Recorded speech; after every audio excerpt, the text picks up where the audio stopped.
Yes, Cinque Terre is regarded as one of the most beautiful places in Europe and a must-visit destination, but this once a quiet rural area, which was never designed for millions of visitors, has become prone to over-tourism and tourist traps. With overpriced accommodation and scenes of people standing in long queues shoulder to shoulder has become a common sight. Hence, it's even more important to do your research and plan the trip that suits your budget and travel style. And in this video, we'll share 3 different ways to experience the 5 villages, ranging from high to low budget. And watch till the end to see a cost breakdown for each category. I am Ash. I'm Raghav. And we are the Brown Expats. So we will start off with our high budget option suited for those who want to experience the 5 villages but don't want to compromise too much on the comfort or are traveling as part of a larger group. For this, we recommend consider staying in an accommodation outside the 5 villages and choosing a villa like we did in a nearby town of Milazzo, which is around 30 minutes away. This not only gave us a luxurious place to stay with a swimming pool but also offered beautiful panoramic views of the surrounding mountains. With this accommodation, we experienced an authentic Italian neighborhood, which is somewhat lost with the crowd in villages of Cinque Terre. In order to get around, we recommend renting a car so you can get from your accommodation to La Spezia, where you can get a 9-minute train to the first of the southern villages of Cinque Terre, which is what we did. In order to find parking, you can either choose the station car park, which costs around €1 per hour. It can get quite busy, so we recommend booking at a nearby car park, which is what we did on most days that allowed us to pre-book a spot.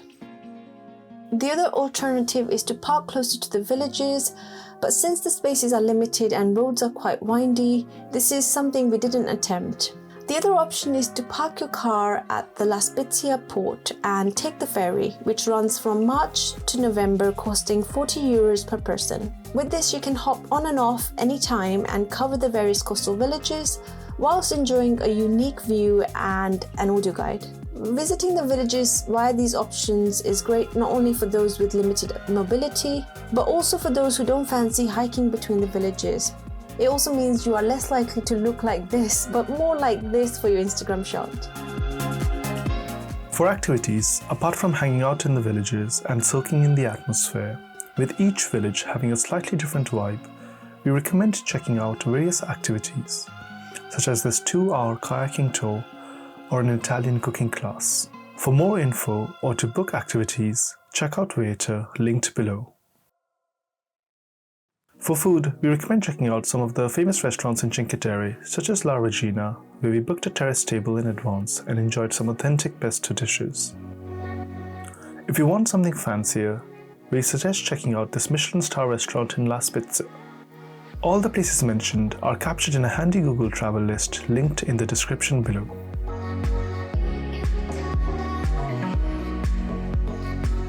For the medium budget option, we recommend staying in one of the villages in Cinque Terre. We recommend either considering Manarola for its relaxed setting and beautiful views, or Rio Maggiore if you want something more lively with a nightlife and with many bars and restaurants to choose from.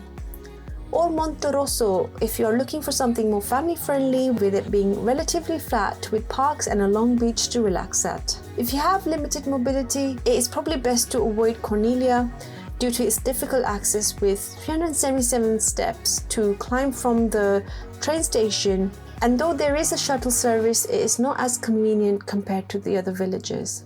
To get around, you can take a Cinque Terre express train traveling between Levanto and La Spezia, with stops at every Cinque Terre village. The ticket costs around €18 for unlimited day pass during peak season, or you can also pay €5 for a single ticket. To be mindful for the cost of food, we suggest getting a hotel which offers free breakfast and researching affordable spots in the areas you will be in, such as the restaurant Nessun in Manarola, which serves foods like bruschetta, focaccia, salads and cocktails with an excellent view. Here, an average meal costs roughly €20 to €30 per person.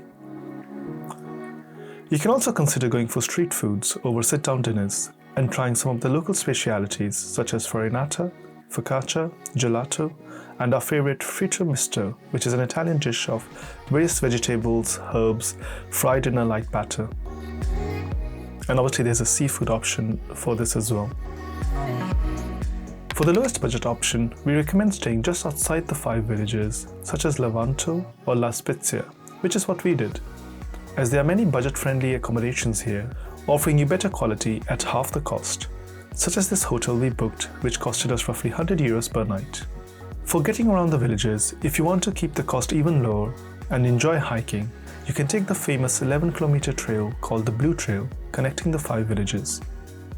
The hike can be started from either Rio Maggiore or Monterosso, with some parts of the trail being easy, while other sections being more challenging, with climb over hillsides offering breathtaking views of the coast. The trek takes roughly 5 to 6 hours, not including for any time spent exploring the 5 villages. To check out the current status for which parts of the trail are open, check out the official website linked below. Some parts of the trail require a ticket, which costs roughly €7 per person during peak season, and it's free during the off-peak season. And remember, closed-toe shoes are mandatory due to safety reasons on these trails. To keep the cost low for food, you can consider getting groceries from supermarket and cooking. Or if you're staying in places like La Spezia, which offers many dining options, it's relatively easy to find cheap eats. Some of our favorite spots were the Miho restaurant, where we had all-you-can-eat lunch for less than €17, or La Pia, which is the oldest pizzeria in La Spezia, offering a variety of traditional dishes, with a pizza costing us as low as €5. As promised, here's the cost breakdown for the categories. Let us know which style you prefer. You can always consider mixing the different options to find something more suited to you. If you want to check out our detailed video on 5 Cinque Terre restaurants we recommend, check out this video here. Thanks for watching, and don't forget to hit like and subscribe if you found this video useful.